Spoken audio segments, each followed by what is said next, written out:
Así Bueno, es. permítame presentarme, mi nombre es Marcelo Olivera, soy profesor investigador en la Universidad Autónoma Metropolitana en Ciudad de México.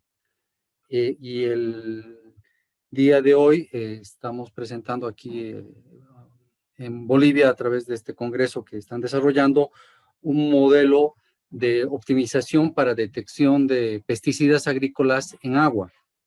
Uno de los grandes conflictos que existe en México, sobre todo en el sector agrícola, es que hay alrededor de la importación de 1.600 tipos de pesticidas, insecticidas y coadyuvantes para el manejo de plagas agrícolas. Eso genera un gran conflicto en general, porque lo que tenemos es una cantidad de eh, contaminantes en ríos que suelen ser muy difíciles de detectar, sobre todo porque son un sistema de contaminación difusa, no entran todos a la vez en el sistema, en los sistemas acuíferos, entonces pueden ingresar a través de ríos, a través de escorrentías de lluvia o directamente pasar al subsuelo y reaccionar. Por lo tanto, uno de los grandes conflictos que se tenía en México era saber por dónde empezar a analizar el agua para ver cuál es el tratamiento adecuado que se debe realizar o ver la prohibición de importación de algunos de estos pesticidas, insecticidas o coadyuvantes.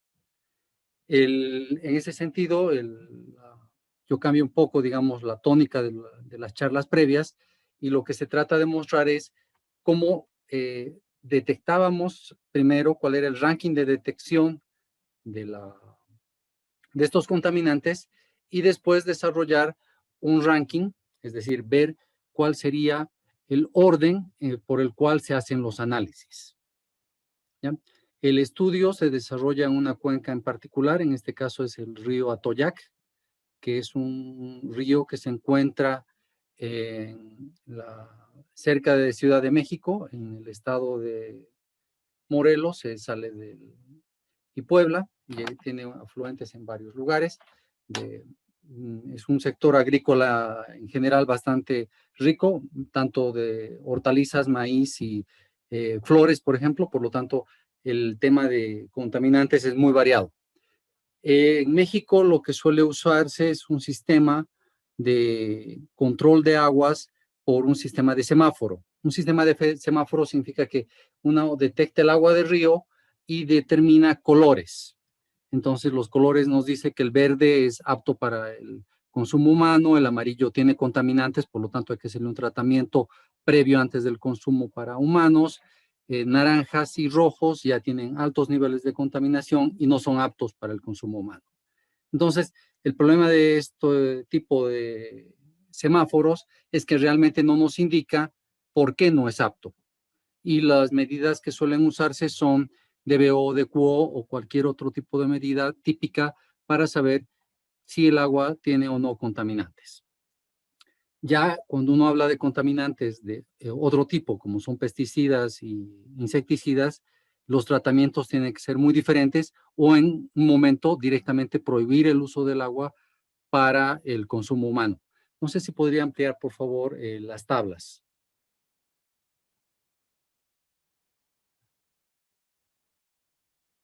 Muchísimas gracias.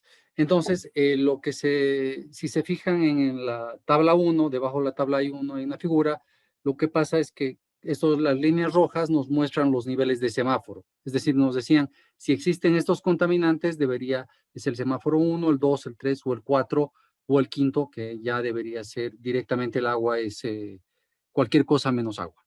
En ese sentido, lo que se desarrolla es un algoritmo de clasificación para ver cuáles son los elementos que deberían tomarse en cuenta, y para analizar y decir que si existe este elemento es muy peligroso y ponerlo más arriba en los niveles de control del agua y el tipo de pesticida que es.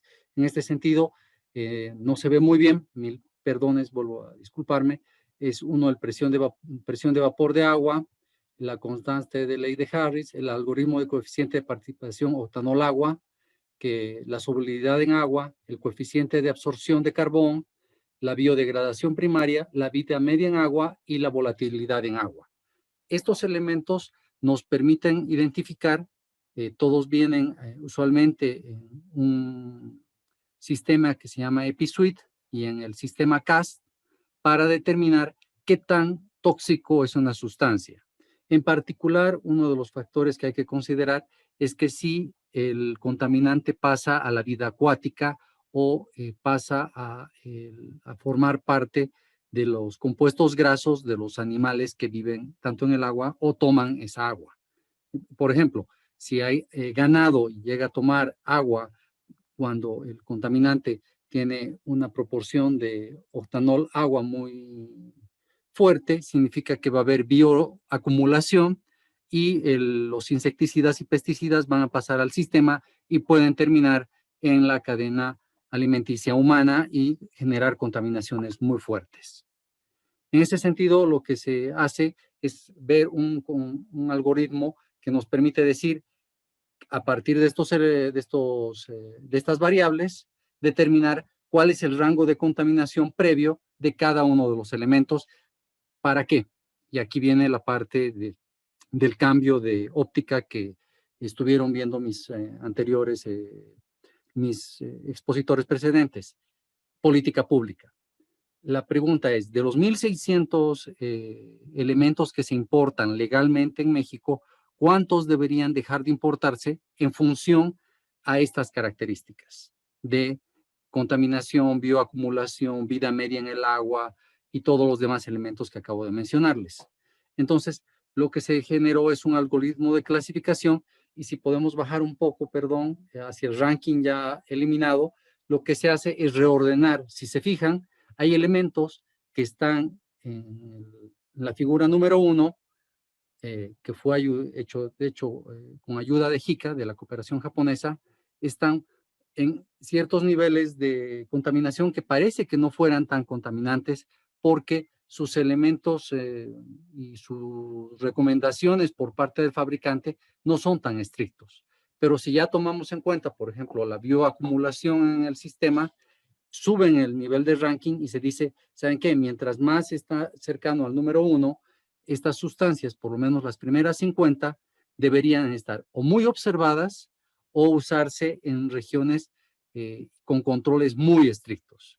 Entonces, ahí, por ejemplo, en la presentación tenía un elemento que es un fenol que se usa mucho en detergentes que no son de orgánicos o se usa mucho para los pesticidas y los insecticidas como coadyuvante para que se fije a las plantas. Entonces, ese elemento, por ejemplo, está prohibido en Estados Unidos, pero no en México. ¿Por qué? Porque si se usa como detergente, no tiene ningún problema de acumulación, pero si llega al agua y es tomado por animales, sí genera un proceso de acumulación muy complejo que sí puede llegar a tener problemas de riñones e hígado en humanos en el largo plazo. Entonces, el ranking en general lo que trata de usar es la información completa que se tiene de los elementos para generar una línea de política pública que puede, por ejemplo, limitar la importación o directamente prohibir la importación de ciertas sustancias. Como conclusión, el ranking fue no sé si podría bajar por favor un poquito, mil gracias.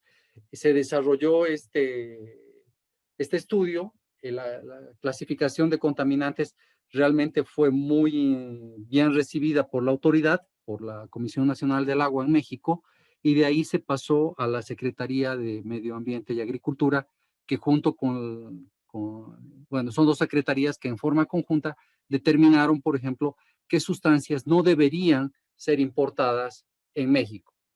De hecho, una de las sustancias que surge, y también iba a mostrárselas, es justamente este coadyuvante, porque se usa con el glifosato. Más que el glifosato en sí mismo, el coadyuvante es el que genera bioacumulación en el largo plazo.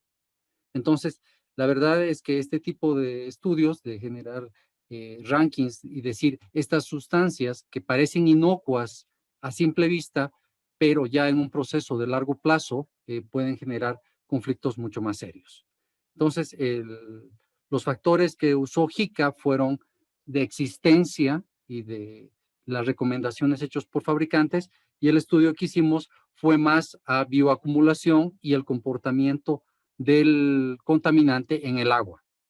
El estudio se hizo alrededor de unos 15 años de muestreo de agua en esta cuenca. Esta cuenca, la presa del Balsaquillo en particular, está al terminar en la ciudad de Puebla. Son 3 millones de personas que viven ahí, y de ser un atractivo turístico en su momento pasó a ser una prácticamente agua muerta, y no entendían el por qué, porque tenían una planta de tratamiento de agua muy fuerte antes de que entrara el agua a la presa. Entonces, lo que se vio en realidad es que estos contaminantes emergentes que se combinan entre ellos generan sustancias que no están normadas y que realmente sí son peligrosas. Por lo tanto, generar este sistema de rankings y tratar con más elementos que simplemente el DUO o el DBO es importante. Y bueno, yo con eso acabaría y vuelvo a disculparme por esta falla técnica.